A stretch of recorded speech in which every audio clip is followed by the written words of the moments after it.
Welcome to Brain Wellness, the podcast.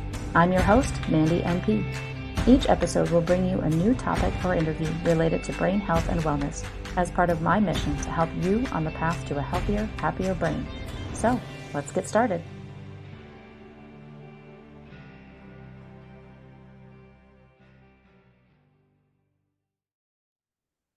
Hello, everyone, and welcome back to another episode of Brain Wellness, the podcast. My guest today is Margaret Wallis-Duffy. Margaret is a passionate preventive health educator and advocate famous for her contagious positive attitude, engaging storytelling, and ability to empower others to get into action and become the CEO of their own health. Margaret is a multi-award-winning registered massage therapist and clinic owner with a background in kinesiology from the University of Waterloo, and she has completed her designation as a professional consultant in aging. She is the visionary behind the inaugural Preventive Health Awareness Month and Movement, aka PHAM, recognized by Health Canada in 2023. She is on a mission to educate and empower Canadians to improve their health esteem so they can effectively advocate for and become the CEO of their health. Margaret has enjoyed lending her voice and reputation to networks and brands such as City TV, Global, CTV, Rogers, Johnson & Johnson, American Airlines, Icy Hot, Traditional Medicinals, RBC Insurance, Cottenelle, Proctor & Gamble, and Boiron Canada, just to name a few. Margaret is the founder of Wallace for Wellness, an award-winning integrative health clinic which she successfully operated for 30 years. She has spent more than 25 of those years in front and behind the camera, delivering and producing content that educates, empowers, and motivates audiences of all ages be proactive when it comes to their health. Margaret has a natural ability to connect with her audience by providing thoughtful and assiduous reporting on health and wellness topics across North America. She is on a mission to change our approach to health from a pill for an ill to a more preventive and proactive one. She believes that you are the most important member of your healthcare team and that you should be in the driver's seat of your health, and she is committed to supporting you on that journey. She is also honored to be the recipient of the following awards: 2009 Zonta Women of Achievement Award in the category of Health, Wellness, and Fitness, 2015 Brampton Award of Trade Business Excellence Award in the category of Communication, 2016 Registered Massage Therapist of Ontario's Professional Service Award, and more recently was recognized for her work in integrative health with the Award of Distinction at the 2018 International Women's Day Awards, Gala, and the 2018 Waterfront Magazine Awards.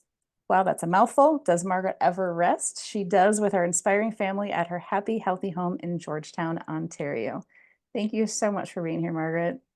Oh, well, thank you for having me. And oh my goodness, that was a long intro. I hope everybody is asleep.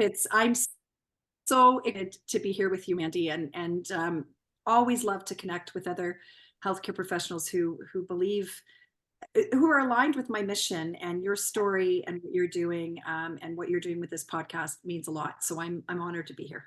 Yeah, I'm so glad that you could be as well. We connected before this recording, and it was so exciting just getting to know you, and we felt like kindred spirits right away. So I think this is going to be a great show. We have so much to cover. We could probably do this in multiple episodes. We'll see where we are today. Well, I'm excited to do that, and stay tuned because you're going to be coming on my podcast too. So we'll have a chance to continue our conversation, which I'm excited about. I am. I'm really excited about this. So I always start off, I like to hear people's backstory a little bit. What got you to where you are today? Yeah, that's such a big question, but a really important one. And really, it is the foundation of everything that I do. And I always say we all have a story. And my story began as a really young girl, that going over 10 years, suffering, in pain. I come from a loving family who took me from doctor to doctor to surgeon to surgeon to specialist, only to be told time and time again that it was all in my head, or that I was a hypersensitive only child, or that I was a competitive athlete with a nervous stomach. But yet I knew the pain that I was in, there was something seriously wrong with me. And I think that whole journey of over 10 years of just not getting answers, really taught me a lot, not just about myself, but about what my future was going to be. So after over 10 years of being misdiagnosed, I was finally diagnosed with very serious endometriosis. And 40 years later, here in Canada anyways, we're finally have a national strategy for a disease that has impacted my life in so many ways. I've had 10 surgeries. I've had 4 bowel obstructions. I had endometrial tissue on my bowel. I had a lung collapse and atelectasis because I had endometriosis on my lung. I've had a hospital-borne infection because I was in hospital and very sick and lots of antibiotics and almost died from C. difficile. I've had a fecal transplant. I'm telling you all of this, and I went through menopause at the age of 39. I'm now 57. That story, it was really hard when I was going through it. My peers were, at school having fun at high school and university, and I was a type A personality. I was a competitive athlete. I wanted to do all the things, but I suffered with extreme, and I mean excruciating pain. Yet I didn't look sick. And so I was always being told it was all in my head. And so as a type A personality, you just keep pushing through. And when you kept being told, by top doctors that there was nothing wrong with you, or to my parents, you just kept pushing on, pushing on. When I finally got that diagnosis, it was not only validating, but it really taught me this. And that is, if it wasn't for conventional medicine, I wouldn't be speaking to you right now. When I needed that nasal gastric tube down my nose, it was critically important that I had that. Or when I needed that surgery, I'm grateful for the healthcare system that I have here in Canada. That being said, equally and as profoundly true, if it wasn't for complementary medicine, notice I didn't say alternative. Mhm. I don't believe that it's conventional allopathic medicine or this complementary healthcare professional over here. You'll never hear me use the word alternative medicine because that's not the way I think. And not only is it not the way I think, it's not what helped me move through and heal. It required both sides of that equation coming together. You'll see my sign, better together, coming together with the person in the middle, or otherwise referred to as the patient, to empower them through education so that I could get into the driver's seat of my health. And that's what sparked 32 years ago in April 6, 1992, I opened the doors for Wallis for Wellness, which became an award-winning preventative and integrative health clinic 30 years later with 45,000 patients in our database and 80 to 90% doctor referral. But I started it because I knew that I needed to try to create a place. At the time, it was not, people weren't talking about prevention. People weren't talking about integrative health. In fact, my own family, I'm a science girl, they thought I was hugging a tree and howling at the moon. Like, what is this preventative and integrative health? And even massage therapy, which is here in Canada, massage therapy is a regulated health profession. We write a government board exam. We're under the same umbrella as physios and chiros and the Health Regulations Act. But I knew that I had an uphill battle to climb because I knew that I wanted to bring all of these people together in one place and to really empower the people that were walking through the walls and doors of Wallis for Wellness, empower them with education, stock their toolbox so that they could become the CEO of their health. And it was a long uphill climb. And here we are 32 years later, and I'm still in the thick of it doing it. But I think the foundation, and I love sharing my story because I've been there. Everybody's pain is different, but I know what it's like to experience chronic pain. I know what it's like to feel like you're alone. I know what it's like to feel like you don't have answers, but I also know what it's like to feel empowered and in control. And that's what excites me about what I'm doing now. Yeah. And that's why I love to hear the backstory too, because why we are doing what we're doing brings us all the passion that we have for what we do. And it moves us forward. It gives us the drive that we need to keep going even when things are tough, because running a business is tough and it Oh, takes a lot out of you. I've not done it quite myself, but I know from people that I've talked to, it takes a lot out of you to do that. So you have to have a passion and you have to have a drive and desire to do that. And that's where the passion comes from, is your why. What led you to where you are now?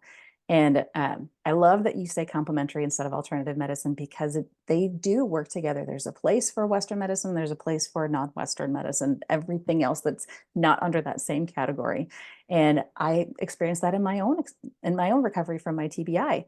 Once we exhausted all the traditional medical things, then my neurologist said, we've done everything inside the box. It's time to look outside the box. And I'm so glad he was open to doing that, because it was the outside the box thinking that helped me heal the most, honestly. yes. And I'm hoping that we can even change that narrative so that we don't have an in and outside of a Yeah. box. We just have a more inclusive box. Yeah. We have a box with more tools. And here's the neat thing about that. When we start to shift the way we think about healthcare, and we really start to, I'm really confident with my clinical skills.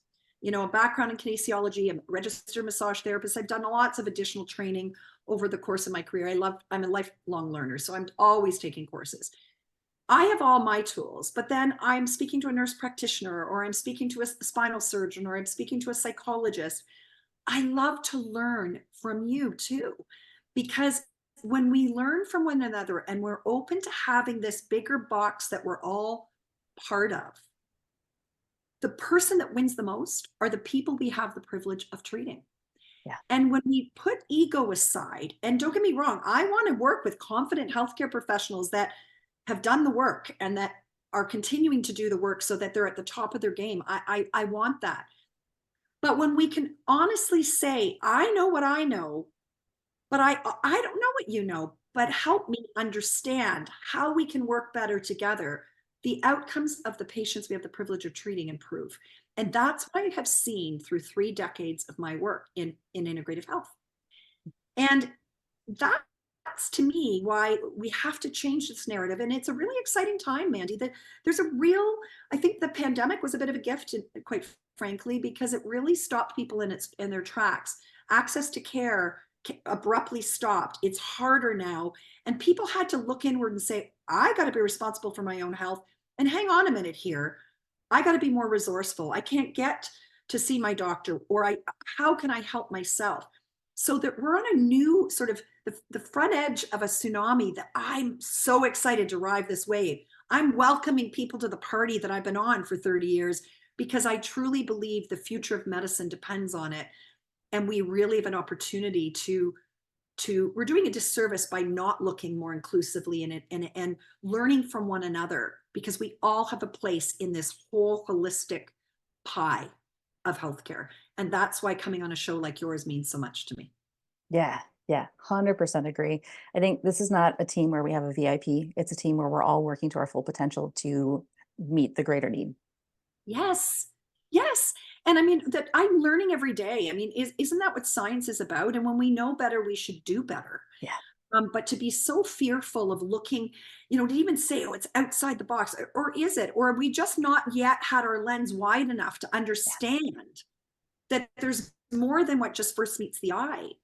What we think and how we feel and what we put in our mouths and how we move, and all of these things impact every system in the body. And we can't expect one person to be the driver of all that. I've never understood that, actually. And the silos that healthcare exists in, it's so detrimental. It's not only detrimental to the patient's experience, but I truly believe that's where balls are dropped and diagnoses fall short, and help is not given, because we stay stuck in these silos or boxes, and then we're going to go to that next box. Whereas if we start to have more fluidity and learning in between those and breaking down those silos, but still being evidence informed and still being, inclusive in terms of staying in our lane. I always say my biggest strength is knowing my weakness. I don't ever pretend to know something I don't. I'm the first person to say, I don't know that answer, but let me find out for you from someone that does. That's how we build trust, not only with the people that we have the privilege of treating. That's how we build trust. And that's how I built an 80 to 90% doctor referral. Yeah. Because I know how to stay in my lane confidently. Yeah. But I love it when a physician or a nurse practitioner says, I want to learn from you too. Yeah. That's the exciting. And I think we're at a time in history where it's the first I've seen it really this much in 32 years that I've been practicing in this realm, in this preventative health realm. Yeah. I believe it. I believe it. We can go on to a whole nother episode just on that subject. Oh, the silos in medicine is something else. I love it when I, as a nurse practitioner, get asked my opinion, because that doesn't always happen either. But I've been in neurology, neurosciences for so many years. I know more than doctors coming right out of med school. I've had more Absolutely. experience with it. So yeah, it's all where we have that experience and where we are the experts in the field. So I love that we're bringing this together. So Yeah. let's kind of dig in, because I know we could totally go off on Yes. side conversations. So we talked in the intro about PHAM. Tell me more about what it is and And I think you kind of alluded to where it came from a little bit, but can you tell me a Yeah. little bit more about that?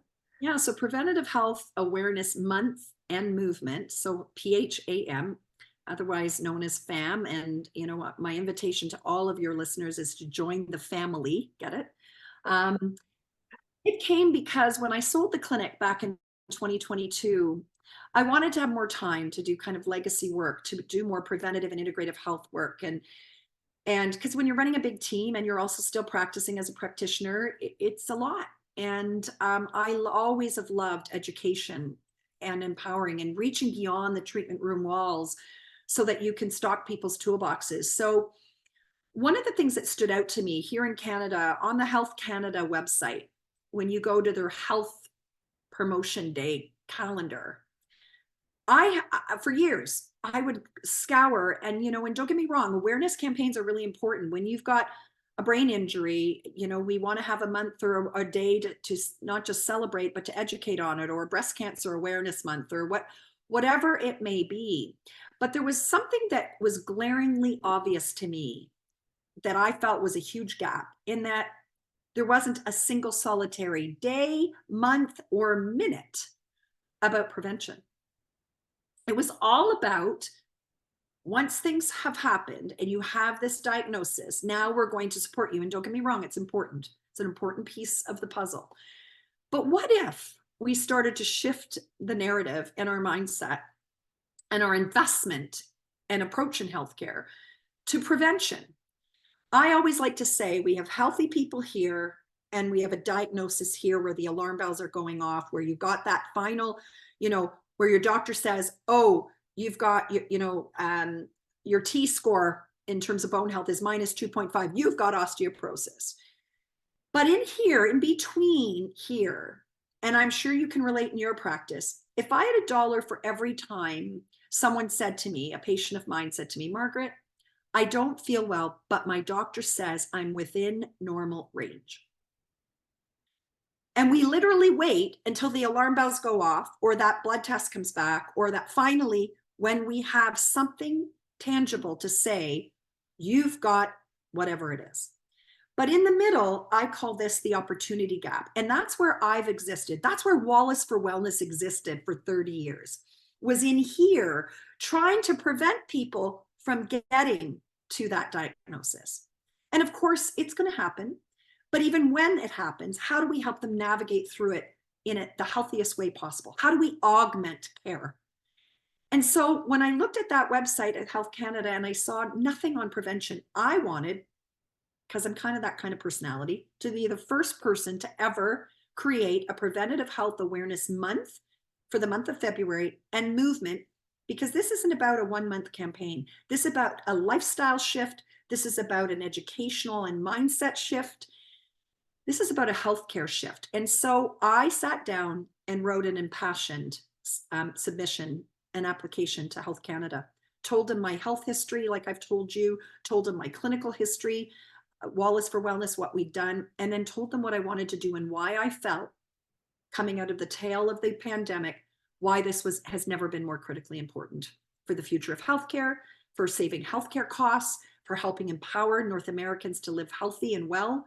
And what I wanted to do was bring together 40 to 50 healthcare professionals from allopathic and complementary medicine for an entire month to have different focus days and themed weeks, from pregnancy through to palliative care, where we're going to stock the toolbox so that people on demand in their homes could get information so that they could improve their health esteem and get into action so they could become the CEO of your health. But here was the thing. I was hoping to get endorsement, or at least acknowledgement from Health Canada. But I said to them, I'm going to do it anyway, because this is a campaign, a social health campaign that I felt so pulled to do. And so I sat at my computer in December of 2022 and I sent out an email to over 60, 70 healthcare professionals, doctors, surgeons, naturopaths, massage therapists, nurse practitioners, dietitians, holistic nutritionists, counselors, financial health people. And I told them my vision and told them what I wanted to do. We had no funding. But when there's a will, there's a way. And this is why I love online. I would never have met you if it wasn't for the internet and online connection. So we can use it for good. And so I was inundated, tears streaming down my face when I had over 50 healthcare professionals from all aspects of health say, oh my goodness, yes, I'm in. Absolutely, this is awesome. And so it's 2 years running. So PHAM ran in February, and it was surreal to see it. I got a phone call in the January to say, did I have a website from Health Canada? I'm like, no, but I'll get one. And if you go to the Health Canada website, the health promotions page, February is Preventative Health Awareness Month. It's surreal. But as soon as February ends and March 1st begins, it's not over. And so this movement now, so the month turns into the movement, which is why I have FAMcast with my partner in bone health and in the podcast, Megan Burmester of OsteoSound. FAMcast, Preventative Health Awareness Movement podcast, and television show we do. We do events throughout the year. I do stuff like this to keep things going. And every year we're building preventative health FAMbassadors. I'd love for you to be a FAMbassador. We want more healthcare professionals coming to the table to share education free to the public. And what I'm hoping for, and it's coming, we had some sponsors last year. I'm hoping for funding, government funding or corporate funding, because I'll tell you, it was a small, mighty volunteer team of about 4 fierce women behind the scenes that has pulled this off, managing 50 healthcare professionals while we still work and putting it out there in social media, on our website, in our blog. It's a lot. The end of February, we're like this. So we're hoping for funding so that we can have more automation. We can have a team to help. I even worked with a capstone project with a college that are in PR and marketing, and FAM became their capstone project this year. Humber College said, yes, this is incredible. So we're doing everything we can to grow this mission over the course of the years to come. And it is really surreal to see the momentum it's getting. But what's even better is and it makes me tearful, the impact it's making. Getting complete strangers sending out messages on Instagram or an email saying, thank you. I didn't know about this and you helped me, or thank you for that webinar. It was a game changer. And we've got lots of plans coming. And I get tearful because that was the reason I sold the clinic. And to see it coming to fruition, it is surreal. It's a lot of work, but it's really based in passion. And that's why things like this today mean a lot to me. Yeah. Yeah. I've had the opportunity to watch some of those videos that you guys did. You 4 people did that they were so amazingly done. I'm impressed. So 4 super women for sure. Yeah. And it's, and there's other, like all the FAMbassadors, none of them were paid, they came on, they did webinars, they did videos themselves and sent them in. We had to organize this crazy web behind the scenes. It was a lot. And we're going to change and morph as we go, but it's having an impact. And that to me, as I always say, both in my clinical life and in my personal life with my children, there's 2 types of currency. The currency that pays our bills, and yes, we have to do that. It's an important part of life. But the currency of impact often goes unnoticed, and it's so incredibly important. And there's never been a more important time in history with the strain of our healthcare system, with the mental health crisis that we're under, with the opiate crisis that we're under. The currency of impact in a movement like this matters. And it's now penetrating across the border and into the US. Mind-blowing. And that to me is a massive win in the currency of impact. So that's what's fueling me to look forward. We're already planning FAM February 2025. That's awesome. That's awesome. Such a big movement. I love when you get to see a goal come to life. That's one thing, but when you see a goal this big come to life, that's a whole another level of excitement. And I was excited because we got together because of a mutual connection now. My colleague and boss, Dr. Sinacropi, who has Wellness at the Speed of Light podcast, and you were on that episode. And I wanted to watch anyway because of the whole integrative health background. I got introduced to functional medicine back in 2019, and that has changed my perspective on healthcare hugely anyway. But then seeing just the title and the snippets of that podcast episode, I'm like, oh, I need to listen to this. And when I listened, there were so many good nuggets that came out of it. My favorite is, brain wellness related. So that was obviously jumped out at me. But the energy that you have as you were describing all this and just the passion, it's exciting talking to other healthcare providers that think like that and talk like that and get so passionate about what they do. Yeah, and yes, a shout out to Dr. Sinacropi. He is doing game-changing work, and what a privilege and honor to be part of it, because we just see the impact it has, the rippling effect. You and I are having this conversation today because of that, and that's what we can all be doing, and hence why you're going to be on my podcast. And you're right, it really is empowering when you, as a healthcare professional, like I love, because I'm in the conversation we had, I learned from you too. And I want to dig in deeper with brain health. I treat a lot of people and they're struggling. And I have over the years done a lot of work with brain injuries, like you're experiencing. And there's so much we can learn from one another. And it's important, though, to have a vehicle to share it. Yeah. And I just want to commend you for having the courage while you're still healing to actually do what you're doing here. Like that takes guts and courage.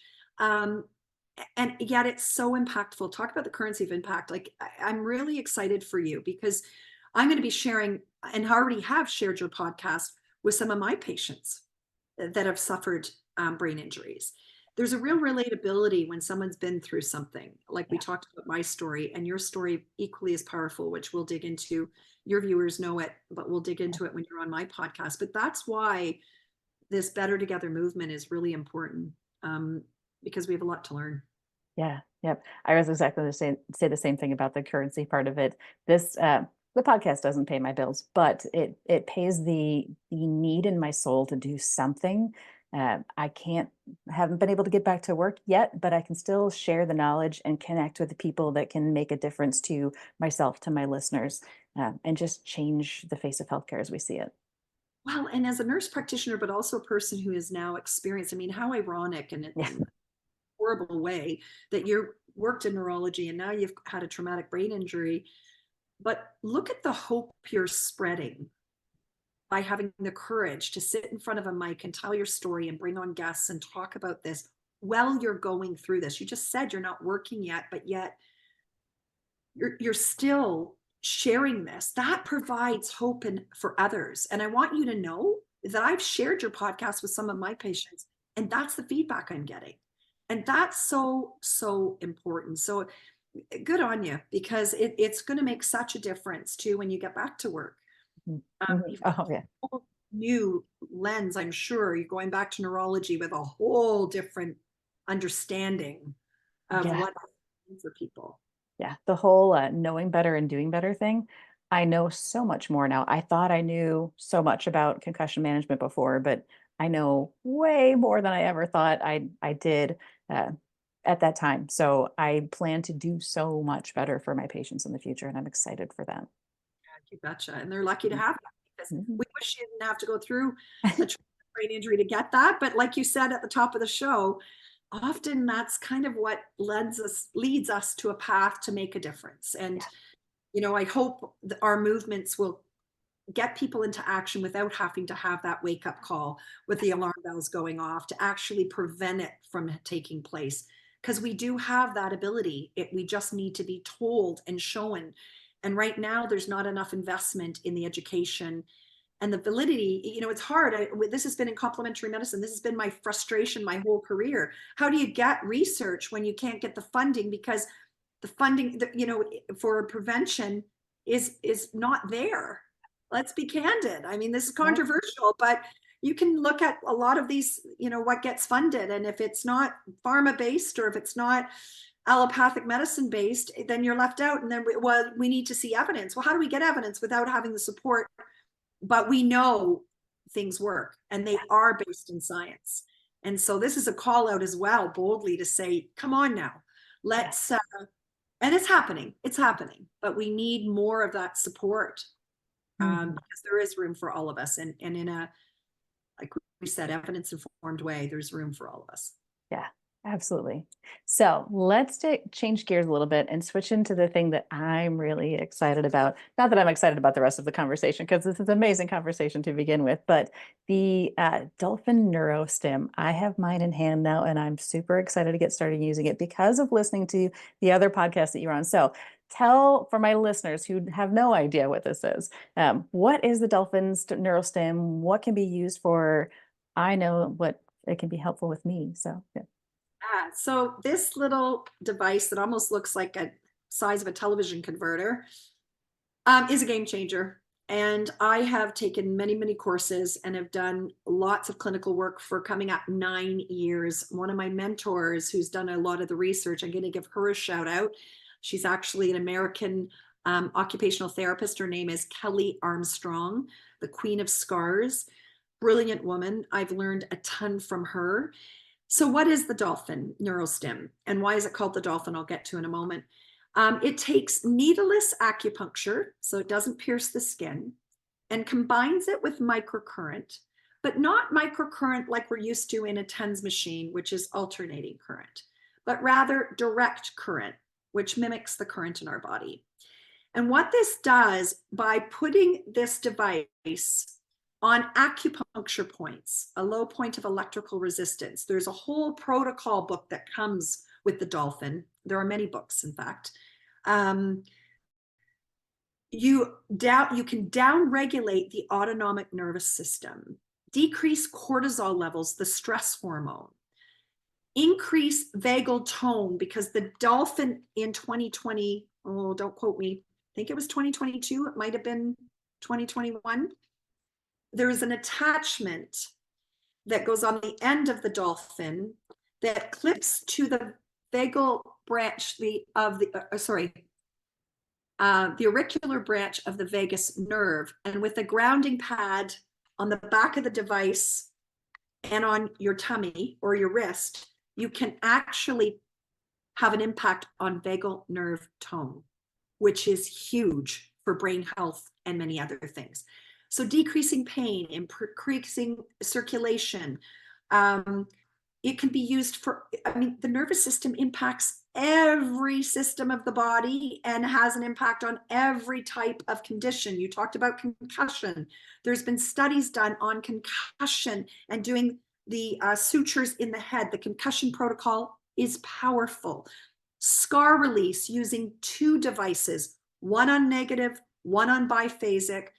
Push and pull of the current across the scar to break down the scar, to change the polarity of the scar, not only so that it looks different, but it functions differently neurologically, from a fascial perspective, from a circulation perspective, from a lymphatic perspective. I've seen releasing a C-section scar, having a frozen shoulder be fixed in one treatment. This can be used for things like anything autonomic. Like it's a game changer for pain, for inflammation. And what I love about it most is that it can be put in the hands of everyday people. It's a class 2 medical device. It comes with a protocol book. Of course, if you're connect with a therapist like me that's had training to help you and assist you, which I can't wait to assist you, so that you could also help yourself and others. But it can be used on a daily basis at home.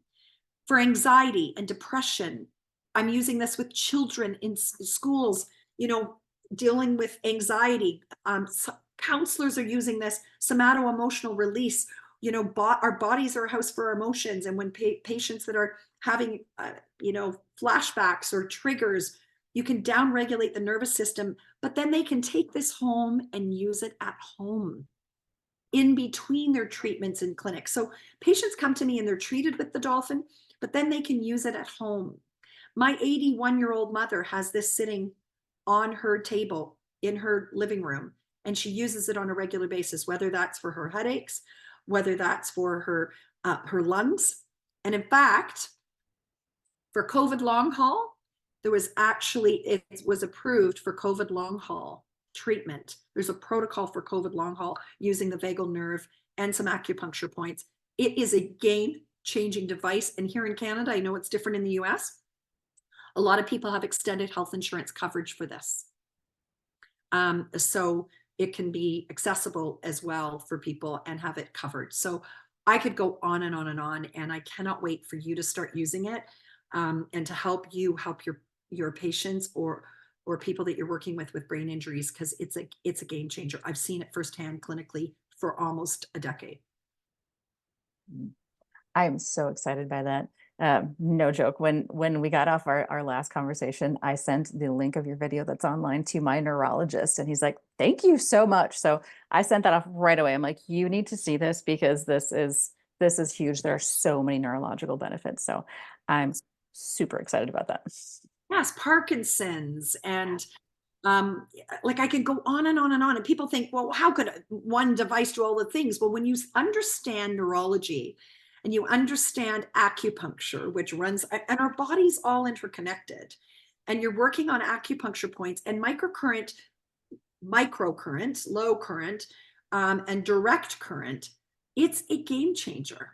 And there's lots of studies now coming. We're even using this. I'm going to give a shout out to a colleague and friend, Dr. Carolyn Tusky, who's an eye doctor, an optometrist.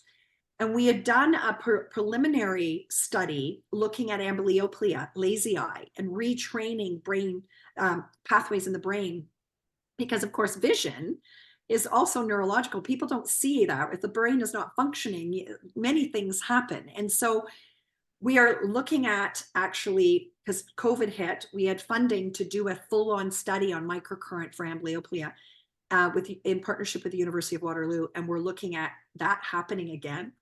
So exciting. So, I treated, can you imagine a massage therapist being in an optometry office? I don't massage eyeballs for a living, but I was treating with the dolphin, and a woman who had had a brain tumor, a non-malignant brain tumor removed. This was during SARS years before, but was left almost looking like she had Bell's palsy. Her eye wouldn't close. She couldn't have, no tears were produced.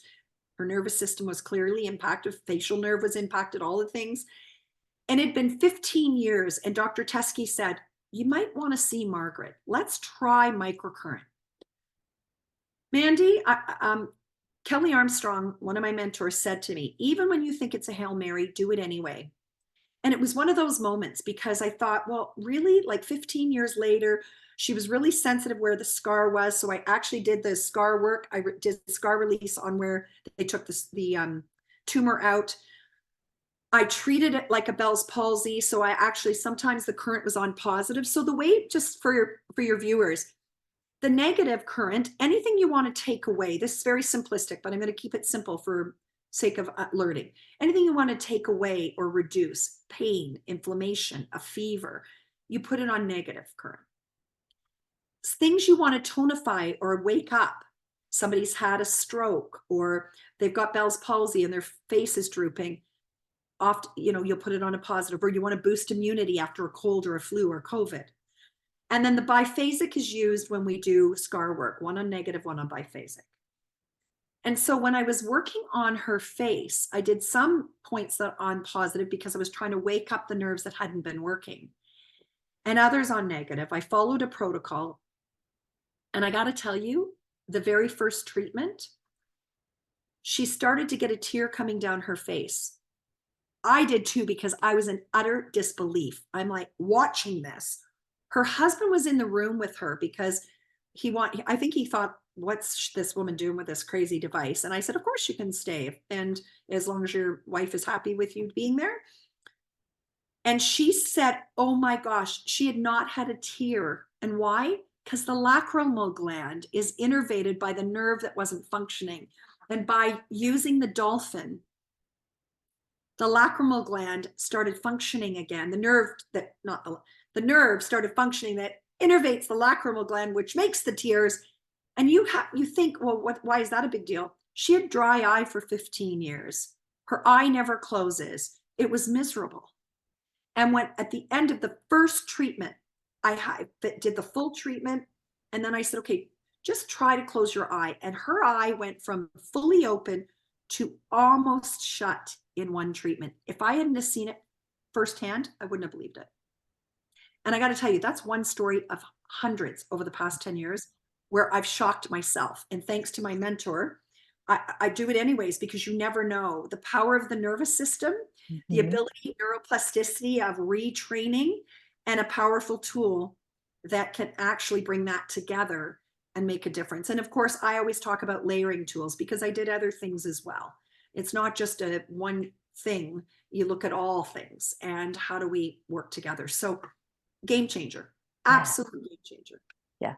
You told me that story when we connected before, and it gave me chills then, and it still gives me chills now to hear about that, because it's just it's so cool when you get to this point. It is a Hail Mary, sure, but what have you got to lose at that point? Right. Oh, or the diabetic foot. And I'm writing a case study. I've been wanting to do this for years. It just time and press and taking over for other things, but I've started it because it was shocking. And I'm glad I photo documented. I asked permission because I just got a gut feeling within the first 5 minutes that I was already seeing changes in the look of the limb, that I thought I better document this. And it's timestamped, so you can see the same day in the timestamp. So I used the dolphin along with my skills as a massage therapist. I thought this might come up, so I brought this. I was massaging on spike, and we can talk about that if you want. But this technology, simple, accessible, inexpensive, use at home, but we can use this for neurological things, retraining as well. It's incredible, balance, all kinds of things. And the dolphin. And the changes in this leg, I mean, I will seriously send you the photos. You might want to attach it to the show notes. Not only did it drop my jaw, it caused this surgeon to call me because they were blown away. This person was heading for an amputation because it was that bad. And 2 weeks, I couldn't get her in to see me because I was booked so solidly. I couldn't see her for 2 to 3 weeks later. And she didn't have a dolphin at the time. So I thought I managed her expectations. And I said, because she was hobbling in, her foot was so sore, her leg was so sore.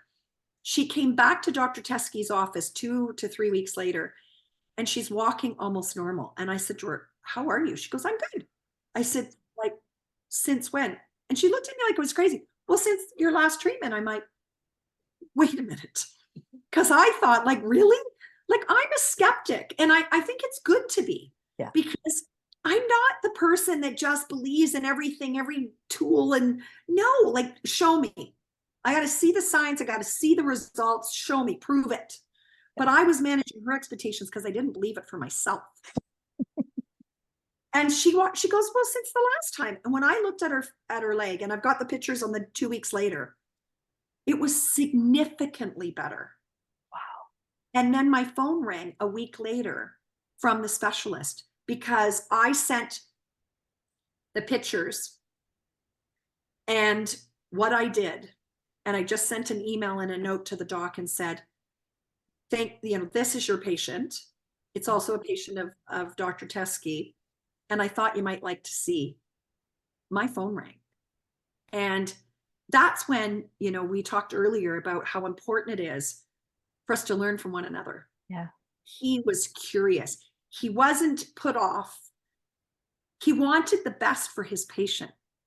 And in doing so, he was curious and wanted to find out, what the heck did I do? Mm-hmm. And then we put this in her hands, and she was going to the Philippines. She has a house there. And I had the privilege of actually doing a bit of a training for an educational session with the doctor there because they'd never heard of it. Just because while she was in the Philippines, her family was going to treat her. I showed her husband and her children so they could continue treating her. And the doctor was curious in the Philippines. So yes, I'll get on a Zoom call and tell you about it and educate yourself about it, educate him about it. So that's what I did. Yeah. There are hundreds of stories as a clinician that I can share about this device and then putting in your hands. And then the layering of tools like the spike, like arnica, like massage, like there's all the things that come together integratively that will make a difference. Mm-hmm. I love that thought of layering. And I know we talked about that before too. That made a huge difference in my recovery because yes, I had my neurologist, I had my neurooptometrist, I had physical therapy, occupational therapy, and then we added the red light, the transcranial laser, the nano V structured water, the PEMF mat, and then I added EMDR therapy for the PTSD, and then I just recently added neurofeedback, and now I'm going to add the dolphin, and no single thing has fixed it. It's everything together. Yes. Yes. And how wonderful when we can see where those intersections of the puzzle come together and how we can take a gain and add to that gain by layering a tool. Yeah. And that's what excites me. And that's why, yes, red light therapy, like, yes, 1000 PEMS, yes, EMF, yes, like all of it. It's important, and not to muddy the waters and just throw everything at it. There's a strategy and a systematic way that things need to be done. Yeah. And when we do that in collaboration with a healthcare team that has the mindset that we're working better together, Yeah. we get the outcomes. Yeah. And what I love about a lot of these complementary therapies, whether it be red light therapy, whether it be the dolphin, whether it be the spike, whether it be other things, many of those things we can do clinically, which is important, by a therapist or practitioner, a nurse practitioner, a doctor, whoever. But then we can also translate that into the home and layer, because the more we do things, it's just like our nutrition and our sleep habits, our sleep hygiene, and our, like, if we can't just do it once. And I think that's where I was just having a conversation I treated today, and I was having a conversation with a patient earlier who's really seen some incredible gains from complementary medicine, and not to put conventional medicine down or allopathic medicine down, but we've taught everyday people to be passive participants, but also to want a quick fix. Yeah. And don't get me wrong, pharmacology is such a critical, important piece of the tools that we need to have. I'm sure you've taken medications, as have I will in the future. We're grateful when we need that, but it shouldn't be the front line of defense. Yeah. And but because it gives often an appearance of a quick fix, we're now trained to expect that everything should happen like that. And so when we try this once, now don't get me wrong, I've seen many people try something once with this and they've noticed a difference of a change of some kind. Yeah. But our mindset is, oh, it's got to be a quick fix or it's not worthwhile. No, when we get to the root cause and we start, as I was this patient this morning and I were having this discussion, it may take a bit longer, but let me tell you, when you get to that root cause and you now start to really dig in, it's more sustainable, it's more powerful, and the impact is greater. But we've taught for 40, 50 years that we need to have a quick fix. And usually that just means popping a pill, and then we have a side effect from that pill, we pop another pill. Yeah. And we're not willing to do the work.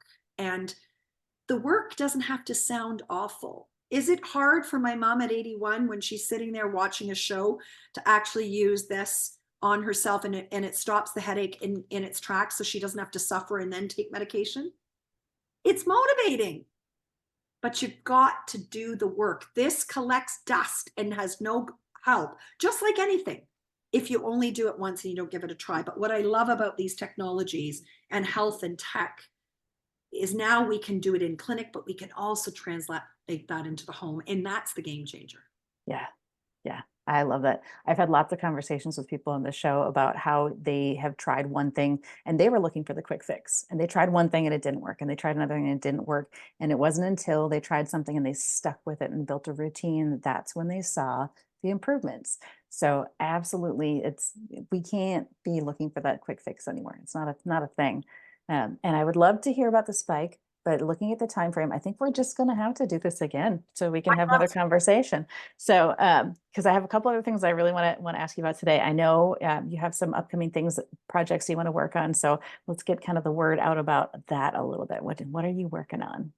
So really excited. My partner in bone health and musculoskeletal health, Megan Burmester, in OsteoSound, we have been instrumental in bringing this new bone health analysis technology called the REMS technology, which is ultrasound based, giving a more comprehensive picture of bone health, both bone mineral density, like the current OHIP covered, or in the US DEXA scan. Bone mineral density, quantity of bone, we lose as we age, right? Peak bone mass happens at 30 and we lose it as we age. But the latest research coming out of Italy, Dr. Paolo Pisani's research is speaking to the fact that it's not quantity of bone that's the best predictor of whether we'll fracture due to osteoporosis, but rather bone quality. And bone quality is, the bone strength, or the fragility risk fracture score, is a better predictor of whether we'll fracture due to osteoporosis. So theoretically, we can have less bone, but if the bone we have is strong, we're less likely to fracture due to osteoporosis. And therefore, one would question, why are we treating for osteoporosis when we're seeing this often with this new technology? People may have less bone, but the bone they have is really strong. And the cool thing about that, talk about being the CEO of your health, bone quality is really impacted by lifestyle, your nutrition, your stress, underlying conditions, if you're eating enough protein, if you're lifting weights, into our 80s, 90s, and beyond. Whereas bone density, we lose as we age. So Megan and I are bringing the REMS bone scan to people across Canada. We're also doing lunch and learns for physicians. That's one of the reasons why we connected with Dr. Sinacropi, and he soon will also have the OsteoSound REMS bone scan in his hypercharge clinics. We're so excited to support him in that. So Megan and I, though, are not just about doing the bone density and bone quality testing with our OsteoSound REMS bone scan. Because here's the thing, regardless of what your test results are, you've got good bones or you've got weak bones, you've got osteopenia, osteoporosis, there's one question everybody says after the test, and that is this: now what do I do? And so education is a really integral part of what mission that Megan and I are on, and it ties in with PHAM, Preventative Health Awareness Education, and hence why Megan and I do the podcast together. And so we have launching very soon the CEO of Your Health Hub, which is going to be at your fingertips, on demand, as well as live webinars. I hope you'll do one with healthcare professionals, doctors, surgeons, nurse practitioners, dietitians, where people can go not just on bone health, but overall health, where they can get into the driver's seat of their health and learn, layer their tools and add to their toolbox in the comfort of their home, but by professionals that they can trust, where they're not going down landmines on the internet and hoping they're finding somebody that they can trust. So the CEO of Your Health Hub is almost here. We'll be adding to it. And the other thing we're priding ourselves in is that it's going to be accessible financially. It's a challenging time for people now. And this hub is going to be very accessible financially, like $300 to $350 for the year, or you can pay monthly. So we're trying to make it as accessible as possible. And we're going to have live, like I said, live webinars where you can ask questions of practitioners, on demand exercises and nutrition and recipes, brain health stuff, and all the things. And we're going to keep adding to that. So that's launching. So we're really excited about that. You're coming on our podcast. We're going to be in studio with you, which is also a TV show here in Canada, on June 25th. It'll air shortly thereafter, which we'll make an announcement when that's happening. So that's really exciting. That's coming. And then, of course, PHAM continues to grow. The shout out is follow us and be, if you want to be a PHAM ambassador, if you're a healthcare professional, you want to be part of this movement and mission. It's now cross borders. So it started in Canada, but I am proud to see it trickling into our neighbors south of the border. So that's coming up as well. And we're taking REMS on the road to different communities. It's a non-radiation based ultrasound test, 21 and older. So it's preventative. You don't wait until your bones are bad. You can test 21 and older. So think about all those people with eating disorders that didn't eat well when they were in their in their teens and 20s. You could be tested 21 and older, and we're literally taking REMS on the road. We went to Menopause the Musical, which is an award-winning production, to 1,600 women last Friday night. Megan and I wore go-go boots and 70s outfits and got the attention of people in the theater that are going through the transition in life, saying it's time to get into action so you can be moving and grooving through, through the transition of life. So we're having fun while we're doing it. We've got a bone health juice that we've got that's helping with bone health, and we got lots of cool things planned, but it's just follow us, and we want to hear from you. We want to help you help yourself, and that's the mission we're on. That's awesome. I love that mission. And so funny you say that Dr. Sinacropi is going to have the REM scan in Hypercharge soon, because he was just talking about that the other day. His energy level. It's kind of like yours and mine most days too, but he was just through the roof talking about it. So excited about it the other day. So that's a really exciting thing coming for both on both ends here. So I'm really excited about that also. I'm sending him some Spike product because I want him to see it. We're going to do a bit of a lunch and learn for all the staff so they understand what is this Spike technology, how can it be used in clinic or at home with patients. I'm sure you're going to be telling him about the dolphin. I've already told him. So yep. I'm trying, because here's the thing, to his credit, here's a brilliant spinal surgeon that is open to learning from others. And that, to me, I'm here for that. Like, it's humbling when you've got a person of that magnitude saying, yeah, I want to learn from you, and I will be learning from him as well. So honored to have been able to introduce him to the REMS bone scan, honored to be able to introduce him to Spike and the dolphin. And there's more things in my toolbox, but I'm also here to learn from you guys. And that's what's exciting for me, and why these conversations are so important. Yeah. I think we could go on all day long. So where can people find you if they want to learn more about any of the stuff we talked about today? So you can go to wallisforwellness.com, and Wallis is spelt differently, WALLIS for FOR wellness.com. We will eventually have a separate website for PHAM, but you can go there and you can find PHAM. You can find the CEO of your health hub there. You can also find our blog, and make sure you subscribe to the blog. I'd love you to write something on brain health. We can talk about that. That's a free resource for patients. So go to wallisforwellness.com, and social media, Wallis for Wellness, or Become the CEO of Your Health. You can subscribe to our YouTube channel, Become the CEO of Your Health. Lots of great stuff there. I'm going to be the first to admit it needs to be cleaned up. There's so many videos from years gone by that I need to go in there and clean it up, but there's some great information there on not just bone health, but eye health and mental health and all the things, preventative health topics like crazy. So all the social media channels, Wallis for Wellness, and become the CEO of Your Health. And you can reach out to me. I answer direct messages as much as I can. If people want to reach out, wallisonwellness@gmail.com, or become the CEO of Your Health @gmail.com. I love to connect people, and if I can help, I will. Awesome. And I will include all of those in the show notes as well. So lots of things good to look at in the show notes this week. And then last but not least, any last bit of information or words of wisdom that you want to share before we close out for today? Yeah, that's a big one because so many things come to mind, but I think I want to leave with a hopeful message that it's never too late to take action and become the CEO of your health. Don't let anyone tell you, I don't care what age and stage you are at life. I've got my professional designation as a consultant in aging. There's a lot of ageism in healthcare. And we sort of think, oh, it's just part of aging. And yes, there's some of that. But when we empower and we educate and advocate for ourselves, be your advocate. And if you can't be your advocate at the time, have somebody that will be your advocate. But know this, it's worth the work to advocate for yourself. It's worth the work, because when you do the work and you keep asking those questions and failing forward and getting up and doing it again and failing forward, you can change your story. Don't become the story that people are telling you you have to be because you have a diagnosis.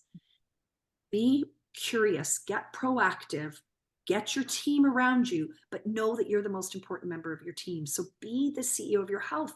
And there's never been a more important time to do that. So I want it to be a message of hope.